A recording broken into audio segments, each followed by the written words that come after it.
Imagine waking up, right, to a knock on your door, and it's the police, and they tell you that your house was just used as the staging ground to rob the bank down the street. Which is, a terrifying thought. Right. And you tell them, like, I was asleep all night. But they say, well, we know, because while you were sleeping, a crew of thieves quietly dug a tunnel starting from directly underneath your living room floor. Yeah, bypassing all the bank's alarms by basically making it look like the vault access was coming from your residential address. Exactly. It's a wild scenario. It is. I mean, it's brilliant, but deeply unsettling. Because the traditional security mindset, it always assumes that threats exist outside a defined perimeter, right? Yeah, you build a wall. Right, you build a wall, and as long as that wall holds, you think you're safe. But modern attackers are just completely sidestepping that wall. They're turning the exact infrastructure we rely on every single day into the weapons being used against us. Yep. So welcome to today's deep dive. This is your specialized Cyber Mornings daily briefing.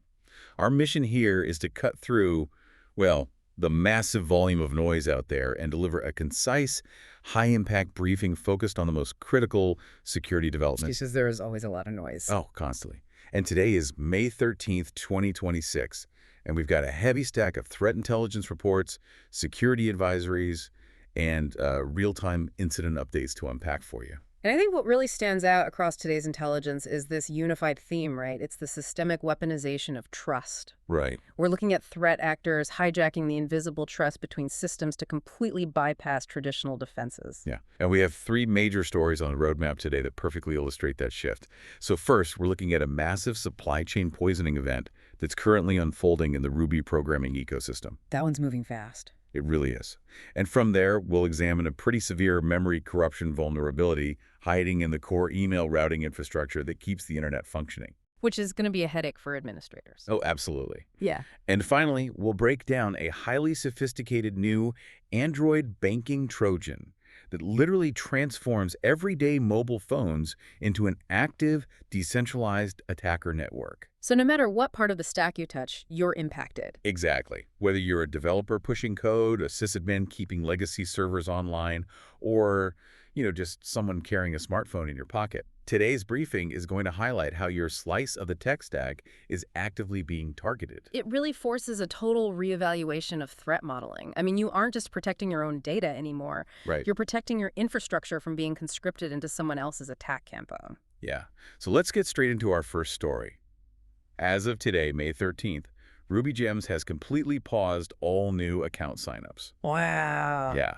And for context, RubyGems is the standard package manager for the Ruby programming language. It's the central repository where developers go to download pre-packaged code libraries. Right. It's the hub. And they are actively dealing with a major coordinated malicious attack. We're looking at a massive spam publishing campaign where these automated bot accounts just flooded the registry with over 500 malicious packages. 500, that's huge. It's massive. And the fascinating part is the targeting. The vast majority of these packages were aimed squarely at the software supply chain security firm, Mend.io. And we really can't gloss over the severity of those packages either, because threat intelligence confirms that while some were just junk spam, right? Yeah. A significant portion carried active, highly destructive exploits. Okay, let's unpack this because the mechanics here are incredibly bold. This isn't a direct assault on a final application. This is like sneaking into a massive grocery distribution center. I'll take that analogy. Thanks. And slipping poisoned ingredients into the delivery trucks before they ever reach the local supermarkets. Exactly. If a developer unknowingly downloads one of these compromised Ruby packages to handle something simple, like, formatting a date. Right, something super mundane. Yeah, they are baking that poison directly into the foundation of their application. But I do have to push back a little on the specific targeting here. Oh, okay, go for it. Why target Mend.io? I mean, they are a major security firm, explicitly tasked with securing environments like RubyGems. Isn't going after them a bit like trying to rob the police station? It seems counterintuitive, right? It seems wildly noisy. Like if I'm an attacker trying to slip poison code into a registry, setting off the alarms at the premier security firm seems like the fastest possible way to get caught. What's fascinating here is that the noise itself is actually likely the strategy. Wait, really? The noise is on purpose? Yeah. Groups operating in this space, like Team PCP, they've realized that open source ecosystems rely heavily on automated scanning to function at scale. Okay. So by flooding the registry with hundreds of packages specifically targeting a firm like Mend.io, the attackers might be executing an intentional resource exhaustion attack. Ah, on the immune system itself. Exactly. If you overwhelm the exact security scanners designed to catch you, or, poison the specific diagnostic tools that developers rely on to verify their code, you create a massive blind spot. So while the security firm was busy triaging 500 screaming alarms. Right. The 501st package, the truly stealthy one that's targeting a major financial institution, it just slips right past the automated checks. Wow. So the attack on the security firm is essentially a smokescreen to blind the automated defenses. A smokescreen with a massive financial payoff attached. I mean, this isn't just about causing chaos. Right. There was a report published by Google just this past Monday, and it maps out the exact monetization pipeline for these supply chain attacks. What did they find? Well, when developers pull down these poisoned packages, the malicious code typically executes a credential harvesting script. Okay, so it's stealing data right away. Right. It scrapes their environment variables, their SSH keys, their cloud access tokens, and then the attackers take those developer credentials and they sell them to the highest bidder on dark web initial access markets. So they're basically acting as the specialized entry crew for the rest of the criminal underground. Precisely. Google's report actually highlighted direct partnerships between these supply chain poisoners and major ransomware extortion groups. Oh, man. Yeah, because the ransomware operators, they don't want to spend weeks trying to phish a company. Too much effort. Right. They just buy the compromised developer token, log directly into the corporate network, and deploy the locker. Which perfectly explains the drastic response from Ruby Central. I mean, they stepped in, blocked the bot accounts, and initially yanked about 120 malicious packages. And that number grew fast. Fast. As they dug deeper, that number quickly ballooned to over 500. So with account signups completely frozen today, they estimate it's going to take 2 to 3 days to get the registry back to normal operation. That's a long time for a major ecosystem to be paused. It is. They're using that time to work with Fastly to enable dedicated web application firewall protection and dramatically tighten the rate limiting on new account creations. And honestly, that 2 to 3 day window is a painful necessity. Yeah. Yeah, because tuning a web application firewall to accurately distinguish between a legitimate developer publishing an update and an automated botnet pushing malicious code, it's incredibly complex. Right. False positives. Exactly. If you make the wave too strict, you break the entire deployment pipeline for millions of legitimate applications globally. Yeah. So if you are building software today, this fundamentally shifts your operational reality. You just have to assume that the external building blocks you rely on are hostile until proven otherwise. Absolutely. You've got to heavily audit your dependencies, lock down your package versions, and isolate your build environments. Because with RubyGems, we are looking at attackers exploiting the implicit trust developers place in external code registries. Yeah. But what happens when the vulnerability isn't in a library you choose to import, but it's actually embedded inside the foundational protocol you use just to keep your basic communications functioning? Well, that transition brings us right to our second story. We just talked about malicious code being actively pushed into developers' environments, but we are moving straight to the backbone of internet routing now. The stuff nobody thinks about until it breaks. Exactly. A newly disclosed vulnerability, officially tracked as CVE 2026-45185, has just dropped, and it has been brilliantly dubbed Dead Letter. Great name for an awful bug. Right. We are talking about a severe use-after-free vulnerability in Exim. And for those who don't spend their days managing server infrastructure, Exim is an open-source mail transfer agent, or MPA. Yeah. It's the software sitting on countless Unix-like systems, silently receiving, routing, and delivering the world's email. Just to put the scale into perspective for you, Exim handles a massive percentage of all internet email traffic. Like over half, usually, right? Oh, yeah. So when a vulnerability hits Exim, it hits the global communication grid. This specific flaw was discovered by Federico Kirschbaum, the head of the security lab at XBOW, back on May 1st. And it impacts Exim versions 4.97 through 4.99.2. But there's a caveat. Right.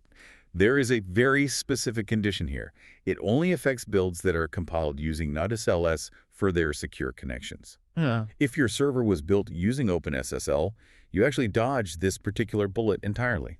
Which is lucky for some, But for the massive number of administrators relying on NutTLS builds, the mechanics of this exploit are just a masterclass in precision memory corruption. Oh, it's wild. Yeah, the security researchers at XBOW have characterized this as one of the highest caliber bugs ever discovered in the Exim codebase. And the trigger sequence is genuinely fascinating. It occurs during the parsing of what's called a binary data transmission, or BDA. Right. Based on the technical advisory, the attacker, acting as the client, sends a TLS close notify alert before the body of the email transfer is actually finished. Crucial step. Yeah, and then immediately following that close alert, they send a single final byte in clear text over the exact same TCP connection. Just one byte. Just one. So let me visualize this to make sure I have the mechanism right. It feels like someone is in the middle of a secure encrypted phone call, and they abruptly hang up the phone to terminate the secure line. But as they're walking away, they slip a single unencrypted paper note under the door. That's a perfect way to look at it.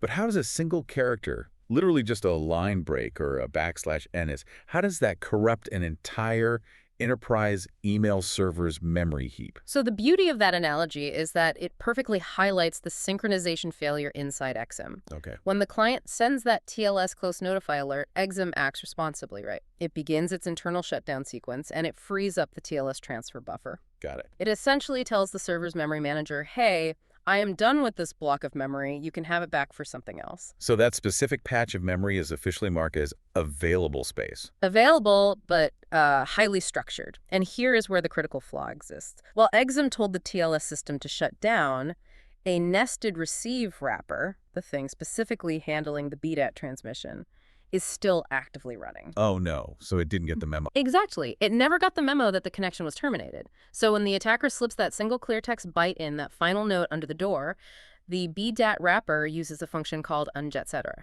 Okay. And this function takes that single byte and writes it directly into the memory region that Exim just officially marked as freed. Wait, I am still a little stuck on the impact here, though. If the memory was just freed, isn't it just empty space? Like, why does writing a single line break into an empty void cause a remote code execution vulnerability? Because in a modern operating system, freed memory is never just empty space. Oh. No, the system uses the very beginning of those freed blocks to store what's called the allocator metadata. Allocator metadata. Yeah. Think of it like the master index file of a massive library. It tells the system exactly where every book is, how big the shelves are, and where the empty spaces are located. Oh, okay. So when that unjetted function writes that single malicious byte, it isn't writing into empty space, it's overwriting the librarian's master index. Oh, wow. So if you corrupt just one number in the index, Yeah. the whole organizational system just collapses. Completely collapses. By altering the allocator's internal shape with that single byte, the attacker gains what we call code execution primitives. Meaning they can tell it what to do. Right. They trick the server into writing subsequent pieces of data into memory locations it shouldn't have access to, which eventually allows them to seize total control of the system.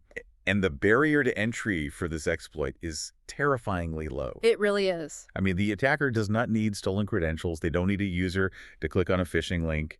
The advisory makes it explicitly clear.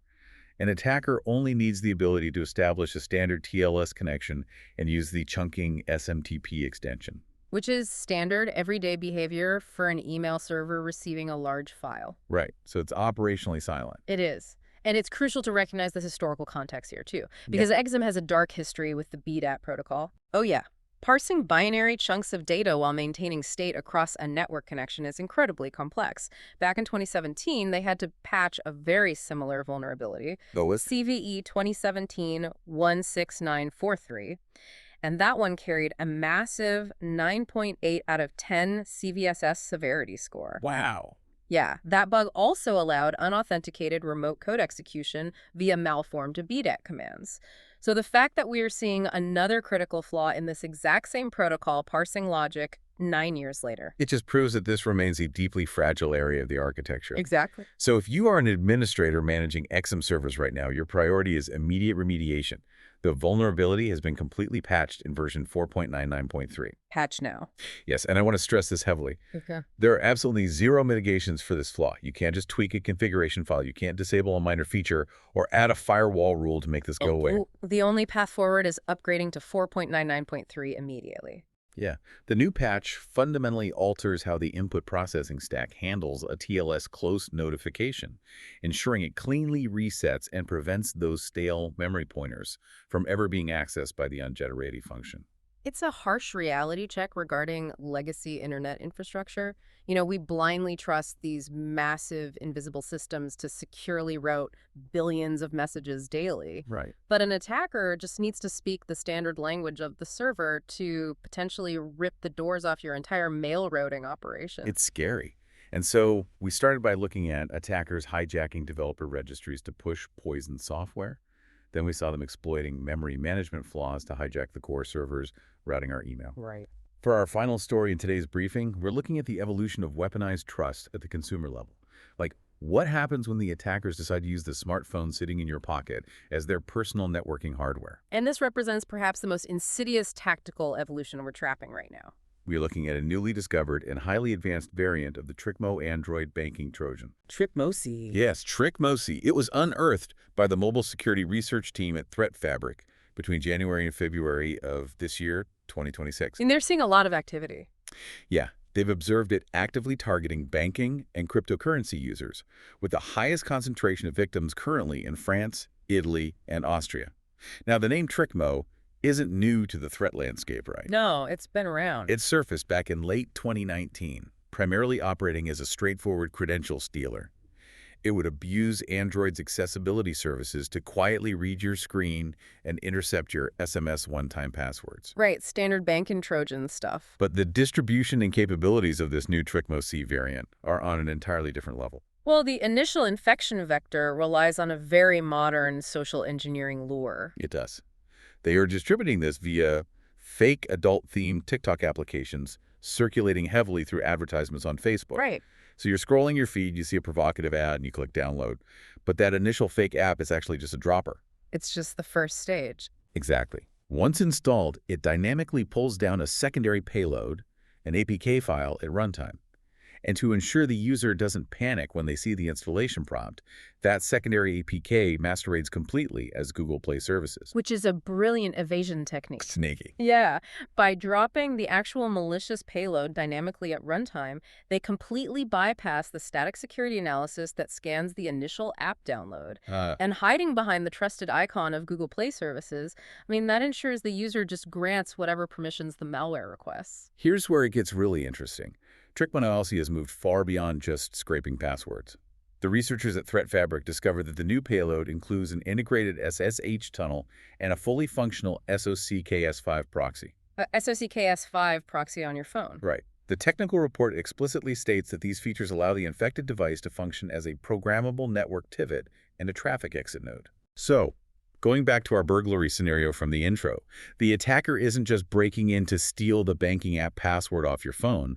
They're using the proxy to establish a secure tunnel directly through your device. Yes. But here is the part I need you to clarify for us. The command and control infrastructure for this proxy relies on the TON decentralized blockchain. Yes, the open network. Right. Why go through all the trouble of engineering a decentralized blockchain proxy just to route network traffic? Like, why not just bounce the connection off a fast, anonymous VPN server in a non-extradition country? If we connect this to the bigger picture, using the TON network actually solves the two greatest problems a threat actor faces. Which are? Takedowns and fraud detection. Okay. Historically, malware would phone home to a centralized command and control server using standard DNS requests. Security analysts would spot the malicious traffic, flag the domain, and the hosting provider would unplug the server. And the entire botnet would instantly die. Exactly. A single point of failure. But TrickMo embeds a native TON proxy directly into the malicious APK on the victim's phone. Oh, wow. So every single outbound request the malware makes is addressed to a .adnl hostname. This traffic doesn't use traditional internet DNS. It resolves entirely through the decentralized TON overlay network. So it just looks like normal traffic. It perfectly blends the malicious command and control traffic into the background noise of legitimate blockchain activity. And because the infrastructure is decentralized across thousands of global nodes, traditional law enforcement takedown efforts are practically impossible. Because there is no central server to unplug. Right. So it guarantees the botnet stays online.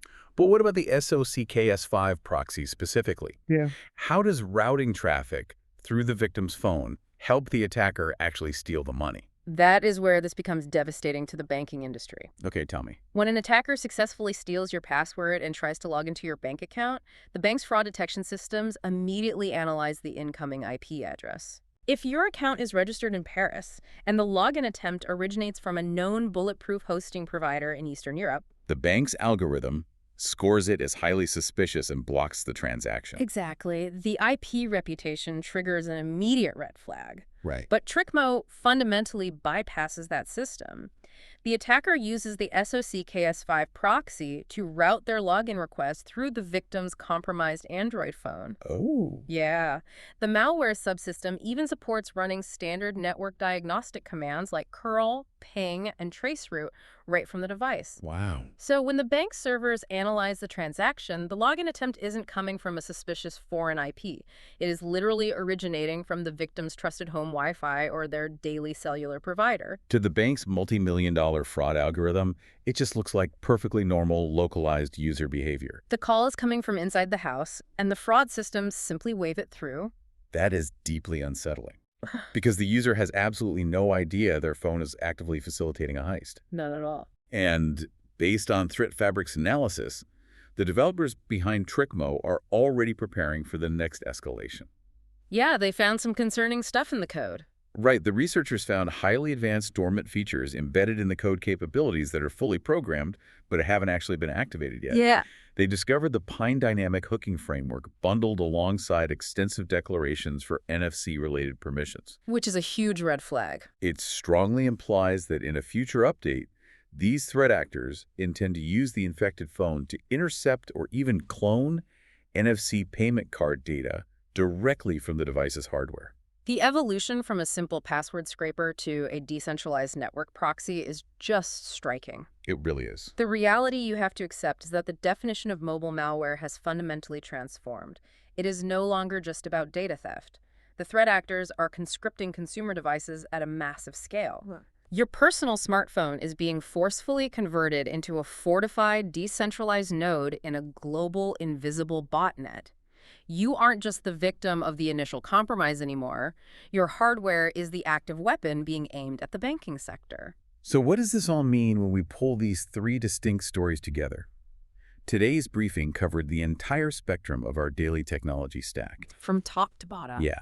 At the very top, we saw the software supply chain compromised, with developers unknowingly pulling down poisoned RubyGems that target their security scanners. Right. In the deep foundational routing layer, we saw legacy Exim email servers exposed to total takeover through a single maliciously placed byte of memory. Yep. And all the way down at the consumer level, we watched an Android banking Trojan transform a personal smartphone into an undetectable proxy for international financial fraud. It's all connected. Modern cybersecurity has clearly moved beyond simply defending against direct frontal assaults. The core challenge today is defending against our own trusted systems being quietly hijacked and weaponized against others. We are witnessing the total erosion of the traditional security perimeter. I mean, the tools, the protocols, and the hardware we inherently trust to build our applications, route our messages, and manage our finances, they are the exact vehicles actively delivering the threat. The burglar isn't smashing a window to get inside. They are already standing in the living room, wearing the uniform of the very infrastructure we trust to protect us. And this raises an important question for you to mull over as you navigate these systems today. What's that? We've seen attackers seamlessly use trusted developer registries, establish email protocols, and decentralized mobile networks to completely camouflage their operations. Right. As threat actors increasingly embed themselves within the legitimate, everyday operations of our open-source ecosystems and blockchain networks, will the future of cybersecurity require us to fundamentally redefine what normal network traffic actually looks like? That is a heavy, critical question. But it is exactly the mindset required to defend against this generation of threats. Thank you for joining us for this specialized deep dive. We hope this Cyber Mornings Daily Briefing provided you with the actionable intelligence required to navigate today's threat landscape. Absolutely. Keep asking hard questions, rigorously audit your external dependencies, patch those Exim servers immediately, and most importantly, stay curious. We will catch you on the next deep dive.